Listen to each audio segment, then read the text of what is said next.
چوارەمین کۆنفرانسی نێودەوڵەتی جیۆلۆجی زانکۆی سلێمانی بە بەشداری زیاتر لە 177 توێژەری ناوخۆیی و بیانی دەستی پێکرد.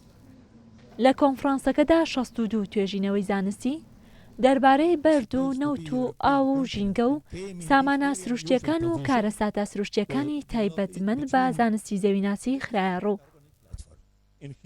هەوڵین یەکتر ئەو توێژەرانی کە لە بوارە جیاوازەکانە ئیشەکەن پێکەوە لێرە کۆبنەوە و ئەو بیر و ڕایانی کە هەیەە بۆ نمونە دەربارەی سەرچاوە سروشتیەکان ئیتر نەود بێ کانزاکان بێ ناکانزاییەکان بێ خاوەکان بەگشتی هەمویان بەردەکان چی بەکارێت هەر یەکە بیر و باوەڕی خۆی ئەخاتە بەردەم ئەو ئامادەبووانە و تو بێژیلی ئەکەن و دوایی ئەتوانین حکوومەتی هەرێم ئیسفادی لێ بکات.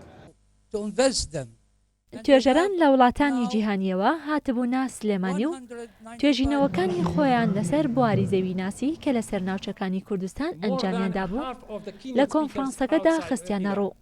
کۆنفرانسەکە نێودەوڵەتیە بە هەموو پێوەرەکان نزیکمان کردێتەوە لە ستاندارد نێودەوڵەتەکان بەوەی کە ئەو قسەکەری بیانیمانەیە توێژەری بیانیمانەیە و هەروەها بەحسەکانیشمان ژمارەش زۆریان هەیە وەروەها لیژنەی عیلمەکەشمان لە 150 زیاتر کەسی بیانیواتە لەو زانکۆکانی دەرەوەی هەرێمی کوردستان. ئێمە ئامانجمان لەم کۆنفرانسە ئەم کۆبوونەوە زانستیە پسپۆڕانی بوارەکە لە هەموو عێراقا یاخۆ لە کوردستانی گەورەیە کۆ بکەینەوە و توێژەرانی دەرەوەش بێن بیرۆکەکان ئاڵوگۆڕ بکەن پەناڵ و گفتوگۆی زانستی بکرێت لەسەر ئەو بەحسانەی کە پێشکەش کراون.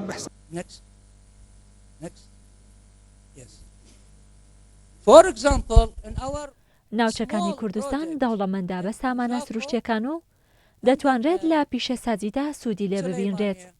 وەزیری بازرگانی و پیشەسازی هەرێمی کوردستانیش کۆنفرانسی جیۆلۆجی بە گرنگ دەزانێت بۆ لێکۆڵینەوە لەسەر ئەو سامانە سروشتی کە لە هەرێمی کوردستان هەن. ئەو توێژینەوە ئەو لێکۆڵینەوەی لەو کۆنفرانسانەدا پێشکەش دەکرێت ڕۆڵێکی باڵا دەبینێت لەوەی کە ئەو سەرچاوە سروشتیەی کە لە کوردستاندا هەیە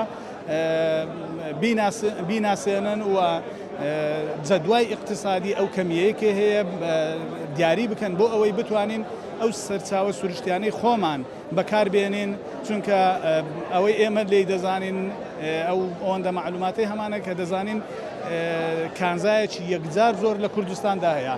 ئەگەر ئەو جۆرە لێکۆڵینەوانە بەردەوام بن دراسەیەکی باشی بکرێت دەتوانین سەرچاوە سروشتەکانی خۆمان ئەو کانزایان لە کوردستاندا هەیە بەکاری بێنین پێویست بەوە نەکا بچین لە دەرەوە ئەو کانزایانە هاوردە بکەین.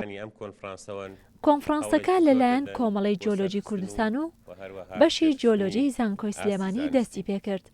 کۆنفرانسەکە بووە دەواازەیەک بۆ پتەوکردنی پەیوەندی توێژەرانی زەویناسی ناوخۆی و بیانی و پێشخستنی ئاستی زانستی زەویناسی و لێکۆڵینەوە لە ناوچە دەوڵەمەندەکانی کوردستان لە ڕووی سامانە سروشتیەکانەوە.